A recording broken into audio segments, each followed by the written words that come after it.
say to him is one proof that he can look at to confirm that Islam is, the Qur'an is not a man-made book, and Islam is not a man-made religion. It's indeed from the divine. Being an expert in the Qur'an. Well, lots can be said. I'd start off by my own journey. Just share. Can you hear him? A couple of things. Can you hear him, Andrew? I can hear. Yeah. Okay. Nice talking to you. I think that what I like to do when I meet with audiences, professors of other faiths, and intellectuals, anybody, is that I like to invite them to explore the Quran, intellectually and critically. That's an invitation that the Quran gives. It's interesting that people perceive religion as something that you have to be indoctrinated into, and you have to follow it as the dictates are, and you don't have to actually critically ask any questions or think and contemplate. And the Quran is kind of unique in the way that it presents its message, because it's constantly saying, don't you then think? Don't you contemplate? Haven't you asked questions? This is a book for those who seek to have answers. It's not actually asking you to shut your brain off and accept what it's saying. It's actually asking you to contemplate its message. So it stands really unique in that sense. My own, since it offered that invitation to me, I didn't come to the Quran first as someone who believes in it, as wanted to figure this thing out and try to make sense of it.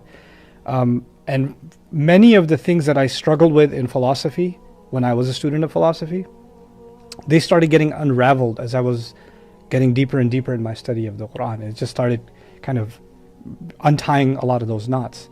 And it's also remarkable that some of the biggest addictions that people suffer from, every one of them is targeted one after the other in the Quran. Right? Some of the things that plague humanity more, like gambling, for example, alcohol, for example, intoxication, for example. Like each of these things is targeted, and you think it's not just solving a Muslim problem, it's solving a human problem. It's solving a societal problem. It's solving a global problem by targeting each of these specific things. The other thing that really fascinated me, I ended up writing a book on it, ended up getting taught around the world. Alhamdulillah, it's even being used in one of the Islamic studies courses at Harvard now, is Divine Speech. It's a book I dedicated along with my student to why is this book, why am I believing that it's divine? What's making me think this? And I wrote it for a non-Muslim audience, actually.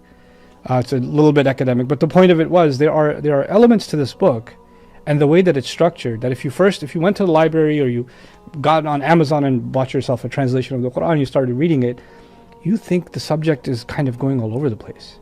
Right? It's not staying on the same subject. Right? It's saying some profound things, but the organization seems unlike anything I've ever read. And that was one of the things that baffled me at first. Like, why is it organized in this way? And so one of the areas of my study became the organization of the Quran. Why is it organized in this way?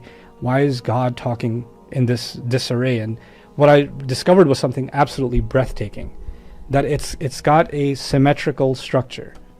That you'll have a chapter, for example, that's hundreds of verses, like Baqarah is 286 verses. It's an oral tradition, so it wasn't written first, it was recited and pronounced and memorized in that way. Amounts to about 50 pages in Arabic, right? But if you study the subject matter, the 9 subjects that are occurring in this long 50-page discourse are like subject 1 is directly tied to subject 9, and 2 to 8, and 3 to 7, and 4 to 6, and 5 right center in the middle. Like there's an incredible 3-dimensional structure to the way the argument's being presented. Like human beings, we think linear, right? I'm going to make point A, then I'm going to make point B, then I'm going to make point C. That's how I organize my thoughts. And unless you write something down and say, you know what, I'm going to do this, and just for fun, I'm going to do A, B, C, and then go C, B, A, right? Even doing that in 6 sentences is hard for me as I'm sitting here talking to you, because my brain isn't wired that way. But this millennium and a half old tradition has got multiple surahs and multiple chapters where this kind of a structure is demonstrated over and over again, and other kinds of structures. You're like, this is not possible for a human being to do. Linguistically, it's not possible. I'm a student of linguistics. It's just not possible. These kinds of structures, this kind of organization. That's one of the things I wrote about in the book, and I ended up teaching courses on this stuff. But for just to take a step back level, My invitation to anybody is put your preconceived notions aside. Take what you may have heard about Islam, what you may have thought about it from your own faith tradition's point of view. Put all of that aside. And I wouldn't even invite somebody to read the Qur'an to accept Islam. Read the Qur'an neutrally and get a first, an unbiased impression. And I would think it's really difficult to not walk away truly being moved by what you're being exposed to, truly being hit by what you're exposed to.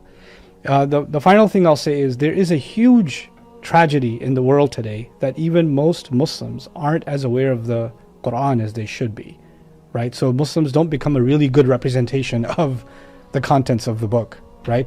So even disconnecting yourself from the Muslim bias, I'm just going to read this for myself with no other influences as much as possible. At the end of the day, human beings are going to have some bias or the other, but as much as I can consciously be disconnected from bias and give it a shot and read it, I think that would be my invitation to anybody.